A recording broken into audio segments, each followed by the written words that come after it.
ఈ రోజున పెట్టండి, ఒక కమిషన్ అపాయింట్ చేయండి. గ్రామాలను తీసుకుపోతా, నేను దగ్గరుండి తీసుకుపోతా.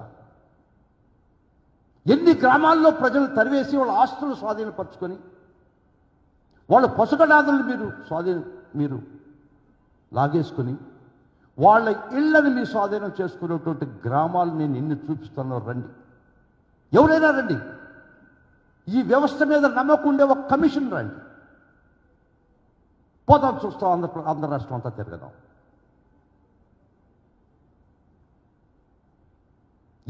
ఈ రాష్ట్ర ప్రభుత్వం ప్రజలు ఎన్నుకున్నది గ్రామాల నుంచి ప్రజలను తరివేయడానిక, రాజ్యహింసను ప్రేరేపించడానిక,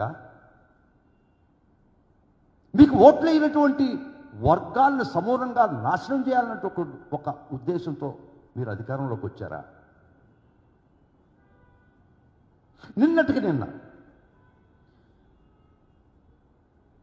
ఒక కేసులో, నేను కేసు పూర్వాపరాలు మాట్లాడటం లేదు, తప్పో రైట్ అని చెప్పటం లేదు, న్యాయమా అన్యాయమా మాట్లాడటం లేదు, కానీ crime number 137 Gannavaram PS Telugu Desam party office మీద దాడి. అది I'm not getting in to the details, I'm not saying whether it's right are wrong because it is sub జుడిస్. ఆ కేసులో కొంతమంది ముద్దాయిల పేర్లు ఎఫ్ఐఆర్లో ఉన్నాయి. తర్వాత వేరే వాళ్ళని యాడ్ చేశారు, ఒక 3 ఏళ్లకి వేరే వాళ్ళని యాడ్ చేశారు యాడింగ్ మెమోతో. అంతవరకు బాగానే ఉంది. దానిలో వల్లభనేని వంశీని కూడా ఒక ముద్దాయిని చేశారు. వారు యాంటిసిపేట్ బెయిల్స్ వేసుకోవడం జరిగింది కొందరు లోయర్ కోర్టులో. Section 15A of SC/ST act ప్రకారం దానిలో ఫిర్యాదుదారికి సత్యవర్ధన్ అనే ఫిర్యాదుదారికి కోర్టు వారు SC/ST యాక్ట్ ప్రకారం ఎవరైనా బెయిల్స్ వేస్తే ఫిర్యాదుదారిని కూడా విచారించి వినాల్సిన చట్టం ఉంది, section 15A of SC/ST act. దాని ప్రకారం కోర్టు వారు ఆ డిఫాక్టో కంప్లైనెంట్కి నోటీస్ ఇవ్వడం జరిగింది. మీ వాదన కూడా వినిపించండి అని పరిస్థితులు ఇవ్వడం జరిగింది. ఆ నోటీసులు అనుసరించి సెక్షన్ 50A నోటీసును అనుసరించి గౌరవ SC/ST కోర్టుకి అతను హాజరైన కోర్టు సమన్స్ ఇచ్చినటువంటి పరిస్థితుల్లో అతను గౌరవ జిల్లా జడ్జి, అది స్పెషల్ డెసిగ్నేటెడ్ కోర్టు కాబట్టి జిల్లా జడ్జి హోదా, అక్కడికి వచ్చి జడ్జి గారికి 164 స్టేట్మెంట్ ఇచ్చాడా లేదా? ఏమనిచ్చాడు? ఈ కేసుకు నాకు ఏ సంబంధం లేదు, ఎట్ట జరిగిందో నాకు తెలియదు, నన్ను కులం పేరుతో ఎవరు తిట్టలేదు, నన్ను తర్వాత 2 రోజులకు ఒక టైప్డ్ కాపీలో సిగ్నేచర్ చేయమంటే నేను వారి బలవంతంగా చెప్తే చేయడం జరిగింది. గౌరవ కోర్టు వారి ముందర స్టేట్మెంట్ ఇచ్చాడు.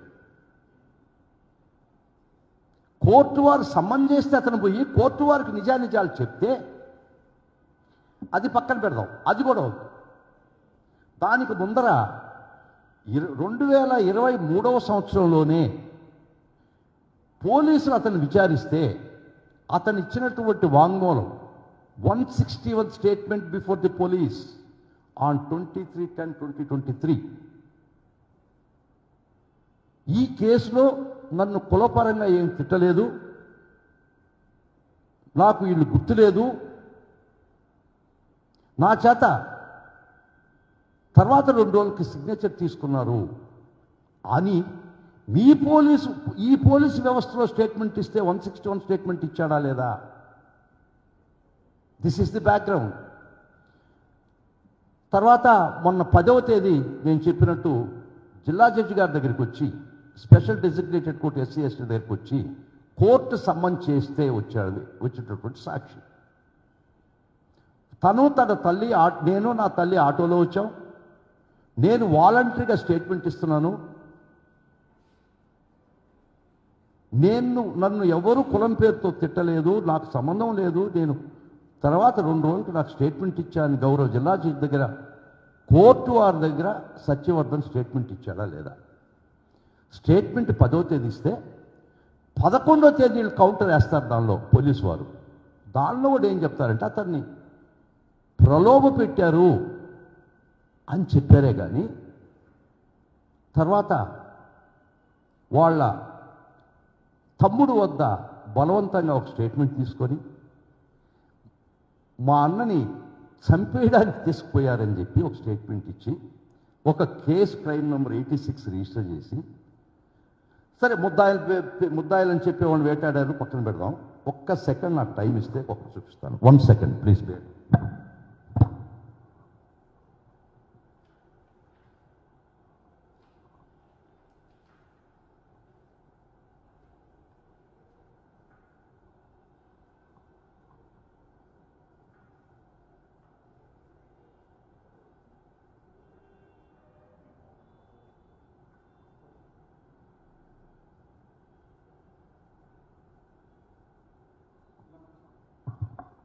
వారి ప్రకారం వాళ్ళ తమ్ముడి చేత ఒక తప్పుడు రిపోర్ట్ ఇప్పించి హింసించి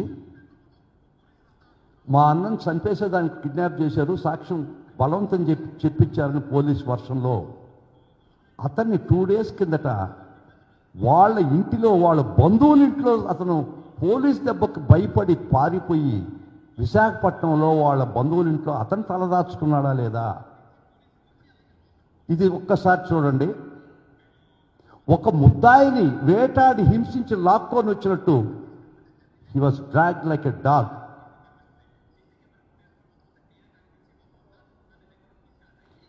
అతను నిజంగా చంపేయాలని, సత్యవర్ధన్ నిజంగా చంపేయాలని కిడ్నాప్ చేసి అతని చేత బలవంతంగా చెప్పించుంటే బయటకు వచ్చిన తర్వాత అతను పోలీస్ స్టేషన్కి పోయి చెప్పడా? ప్రభుత్వం మీదే కదా, మీరు బలవంతులు కదా, మీరు నిజం చెప్పాడు అతను కోర్టులో అని అక్కడనే పోలీస్ థ్రెట్స్ ఉన్నాయి నాకని చెప్పిన జడ్జి గారి దగ్గర చెప్పినటువంటి పరిస్థితి. అటువంటి సాక్షిని మీరు వేధించి వెంటాడి విశాఖపట్నంలో బంధువులింట్లో మీ దెబ్బకు భయపడి తలదాచుకున్నట్టు అతను ఏ విధంగా లాక్కు వచ్చి భయపెట్టి మళ్ళా 161 స్టేట్మెంట్ మీరు తీసుకున్నారా లేదా? ఈ విధంగా రాజ్యహింస ప్రేరేపిస్తున్నటువంటి ఈ ప్రభుత్వం ప్రజల ప్రాథమిక హక్కులు నిర్దాక్ష్యంగా కాళరాస్తున్నటువంటి ప్రభుత్వం, ప్రతి ఒక్కరికి కాళరాత్రి చూపిస్తున్నటువంటి ఈ ప్రభుత్వం ఈ రాష్ట్రంలో కాన్స్టిట్యూషనల్ బ్రేక్ డౌన్ జరిగిందా లేదా అని మీ ముందర అడుగుతున్నా.